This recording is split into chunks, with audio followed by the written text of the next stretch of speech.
Welcome back, Ellingwood and Little Bear Explorers. I'm Mr. Fixmer, and today we're going to dive into the mysterious world of lip reeds. Actually, it's not all that mysterious. Lip reed instruments are fairly common, and we find them in places all around the world. So first, let's define lip reed. The first word lip literally means the lips on your face. In order to play a lip reed instrument, you need lips. Ducks would have a lot of trouble with this. The second word, reed, means something that vibrates in a wind instrument to produce sound.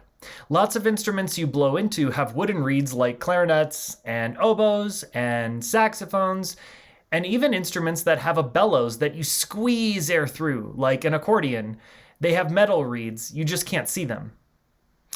But the lip reed instruments have to be played by someone whose lips act as the reed, vibrating very fast to make the sound. Let's look at some lip reed instruments from around the world, and then we'll take one apart to see how it works.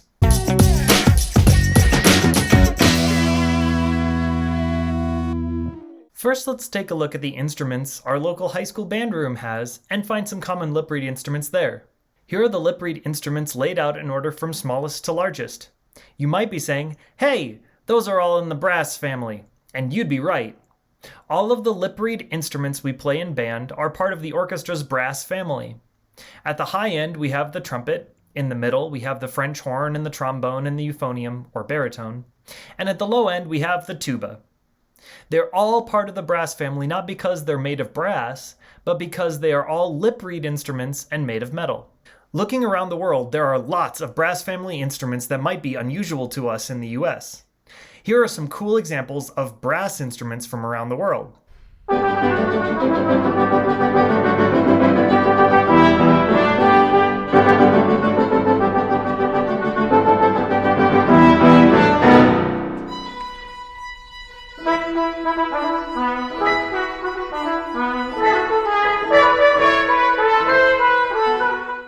But brass family instruments aren't the only lip reeds. Check out this instrument, the didgeridoo from Australia, which is usually made from the wood of the eucalyptus tree.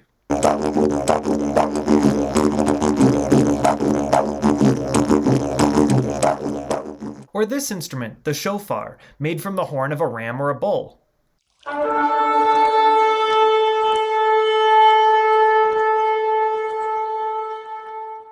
Or the conch shell, which is a type of seashell found to be played just about anywhere you can find seashells of that size.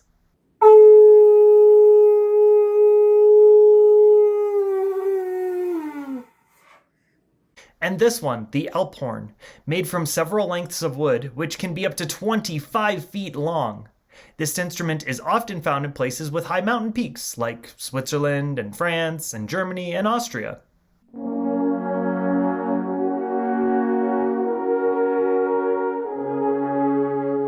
And the lip reed instrument that made a huge splash at the 2010 World Cup, the vuvuzela, is made of plastic. And it sounds like this when 10,000 people are playing them at the same time.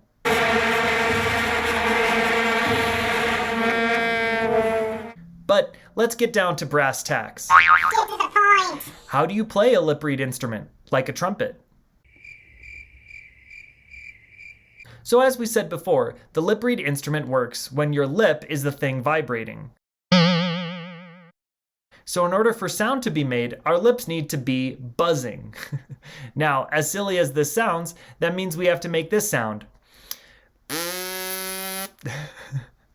We can call this silly sound a buzz, kind of like a bee buzzing. All right, now you try.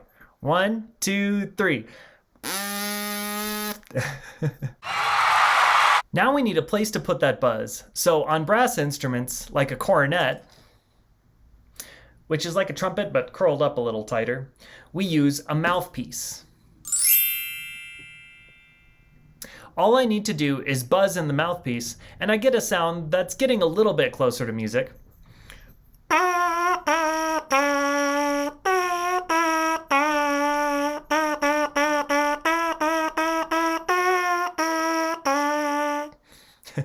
That's still pretty silly, but the real magic happens when I put the mouthpiece in the instrument and do the same thing.